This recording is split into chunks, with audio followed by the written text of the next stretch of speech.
Welcome. Good morning. Let me do that. So you see that to follow. There you go. I am, as you can see, in a hotel room. So I'm doing this. I hope the sound is okay. But I needed to catch up with you because we've got something important to talk about. Excuse me. I had a frog in my throat. All right. Well, hey, I'm in an undisclosed location. I'll tell you about it probably later this week. I've got an interesting meeting, and we'll see what happens. So, let me say this. What I want to talk about today is yesterday was election day. I wish I had talked to you about that before. It was election day in a lot of local jurisdictions. I do a radio show every Wednesday morning in Champaign-Urbana in Illinois, and they had their county there, their consolidated county. They had a consolidated district. I forget how they referred to it. They had their election yesterday. St. Louis City had their elections. St. Louis County had their elections. A lot of municipal elections. And so this is what I want to talk about because what you're seeing is an incredible number of news outlets, an incredible number of corporations, an unbelievable narrative machine, as we've talked about so often. It's big tech, big media, and big government pushing this message. There was nothing wrong in the November 2020 election. Why are these legislators in Georgia, in other states, passing reforms? We don't need reforms. There was no fraud. And on the screen right now, you'll see I just dropped in here a caption. The reason why you should do voter reform, voter integrity reform, there are two reasons. One is if the integrity is shot and you have to address it. So, for example, in St. Louis City, when I was Board of Elections, we discovered that there were people voting on both sides of the river in a presidential election. We did a check. It was only a handful, but it was a real number. And so what did we do? We wanted to put in reforms, and those are real instances of voter fraud. In St. Louis, when I was there, we had on the last day of voter registration, we had thousands of voter registrations dropped off by an Acorn affiliate. You might remember that name, Acorn. It seems like a long time ago. And the Acorn affiliate was dropping in all kinds of fraudulent applications for registration. What we discovered is that typically they used folks that were out of work or low income or needed a job, or frankly, some of them, the characterization would be that they were down on their luck, but they gave the Acorn affiliated group, as far as we could tell, because we referred it to the prosecutors and it was never taken up, but we had in our hands fraudulent voter registration. We had to reject them. When we asked who the sponsoring entity was and checked in on it, it looked like they just hired people and said, get me names. If you put names and addresses on, we'll pay you per name and address. And their defense was, well, we didn't tell them to commit fraud, but it sure looked like they went in the phone book and wrote down addresses. Anyway, those are real instances of fraud. So you have to pass reform when you see fraud. The mainstream media, the narrative machine, wants to say there was no fraud in the fall. I have yet to see us get to the bottom of the November 2020 election. I'm part of the people that are looking into it. I admit that there hasn't been any big cases that show the problems, but there's certainly been instances of irregularities. But if you want to concede, because the narrative machine wants you to, that we haven't yet proven that 2020 election, November, had big problems, that's the concession they demand. That's what they're saying. And so they're saying you cannot pass election reform, you cannot pass election changes if you're relying on what they say is no instances of fraud. Remember, there's two reasons to pass election integrity reform. The first one is you see fraud and you say, we better change that. Missouri, photo ID, because we had people that were doing some things wrong. I'll never forget Robin Carnahan. She's a very liberal Secretary of State. She used to go and give speeches and say, we see no instances of election fraud. And we would then point to 3,000 voter registrations that were submitted fraudulently, or whatever number it was, thousands. And she would then say, oh, but they didn't vote. Well, what were they doing? Why are we registering voters? What's the point of registering voters except to do something with them? And on and on and on, and instances. But that's what they say with a straight face. And of course, the narrative will cover it. But the second reason to pass election reform is very, very important. And that is, if voter confidence is so low or is impacted in such a way that people think the system isn't working, you pass election reforms, you undertake actions as an election authority or as the legislature in a state to instill voter confidence. So when I was chairman of the Board of Elections, we had a problem that many American citizens who were from Bosnia, who were American citizens, had a right to vote. They didn't think that they could be engaged in the system. We did outreach to those communities and said, here's how the system works. Don't be afraid of it. Don't be concerned. You won't be put in a bad spot. Come on down.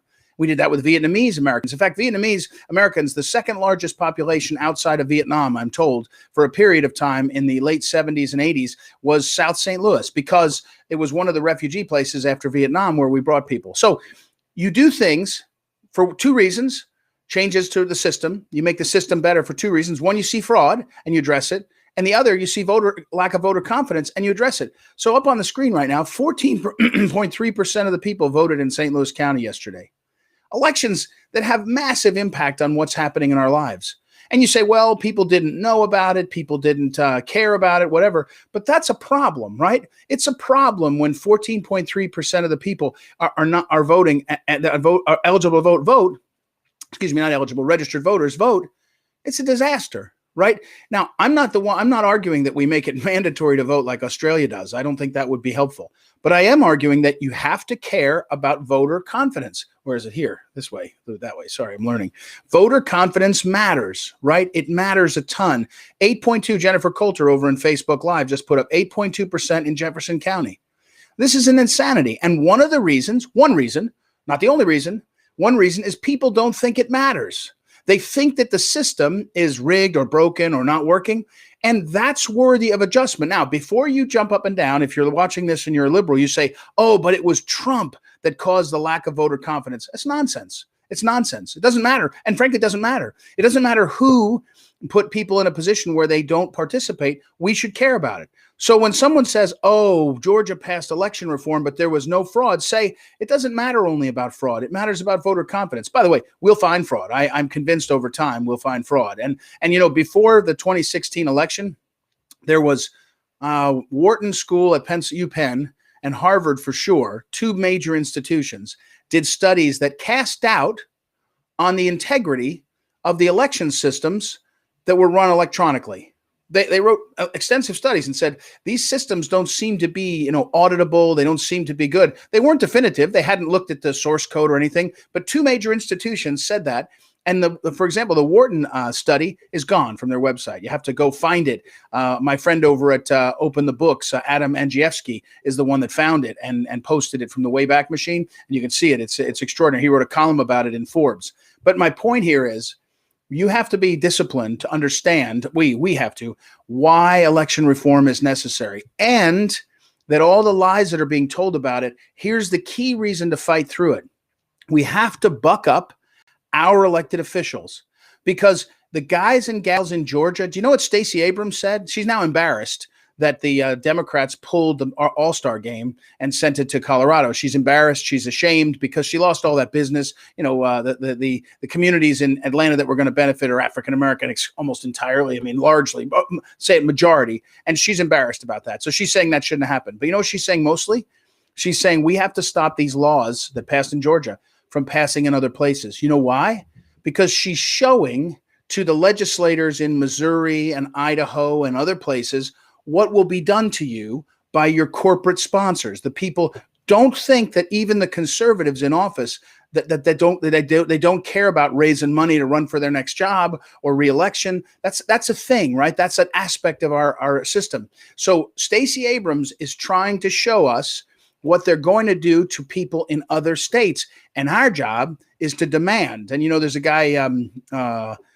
Dan Stacey, I think his name is, state rep in Missouri. He's pushing hard for good reforms. There's good guys. We have to name them, encourage them, build our networks out to say, hey, way to go. Because again, even if you think there was no fraud, I happen to think we'll find it. I happen to think that I've seen enough evidence to say there's real deep irregularities in a bunch of places, but it hasn't been litigated yet. I concede all that to the overlords of the narrative machine. Even if you don't think that, though, you should think that 14.3% in St. Louis County, big county with a lot of issues, the issues that have to do with schools and education and infrastructure, and a lot of people transitioning through poverty and different things. And we're going to have 14.3%, 8.2% in Jefferson County, one of the most one of the fastest growing counties in terms of some of the opportunities at the port and other things. And that's what we're stuck with. It's Dan, excuse me. Thank you. Mark Ludwig put that up. Dan Stacy, I think I said it wrong. Dan Stacy, state rep from Blue Springs. Very good guy. And Jen's point is lobbyists play both sides equally. And unfortunately, us serfs can't afford personal lobbyists. Well, that's true. That's one of the systems that's a part of the system that's broken is the dark money, especially not even the money you see. Jen, when you see that Coca-Cola has 50 lobbyists or Google has an amazing number of lobbyists in Washington, D.C., it's stunning the amount of money they spend. That's what you see. They also have all these dark money efforts that are moving around on the sides that are taking care of the right people. It's not illegal because our laws are set up that way. It's not clear that it's illegal, but that's even worse. So you're right about that. So anyway, but here's the key. What Georgia did was courageous. The Georgia legislature and the governor, give him credit, right? The governor was not the strongest governor, I thought, in after November 3rd, but they did something good. It's not perfect, by the way. It's not exactly the most conservative thing they could have done, but it's good. And more importantly, it's right and it's in the right direction. But we have to buck up the other people in other states and keep pushing. Texas's legislature is only in once every 2 years. This is the year it's in. They have good guys down there, good guys and gals. They have a good governor, a great attorney general. We need to get something really good down there. It's at the center of things and keep pushing. So watch for that. Also, I have to tell you, we, the people, have to make our voices heard. I just want to finish with this encouragement. We have a problem where the culture is trying to make us feel uncomfortable being for these positions, right? Being against the narrative machine, being against, one of the tricks they do here is they try to call you racist if you take any position that they don't like. We have to be willing to take the slings and arrows, we that are together, in order to give our friends and neighbors strength to step up. It's a real battle right now. And self-censorship is the best way forward in terms of feeling good. You just don't bother saying what you think. It's just not worth the trouble in your church or in your local group. But remember, that's not the way for America right now. And as I've said before, the way I've learned it, and this was conversations with General Flynn and what Phyllis Schlafly taught me, is get solid in your core. You understand Scripture, hopefully, the Constitution, our rule of law, our values. Get solid. Work on that. And then build a community around you.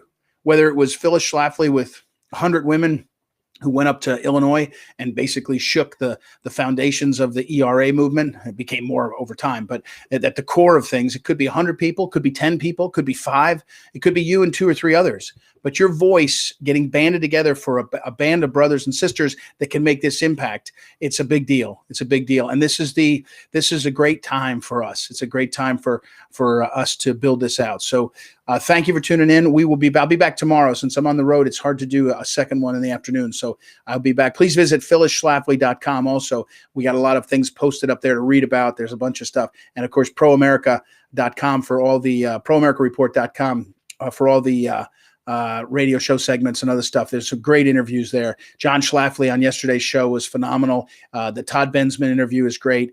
And we'll have more this week. So thanks for tuning in. Pass this on social media, by the way, and whether it's sharing on Facebook or YouTube or just taking the link and putting it over on Twitter, whatever you can do to keep spreading the word. So thank you, Iveth, for blessings. Blessings to you and blessings to all of us. God bless. Talk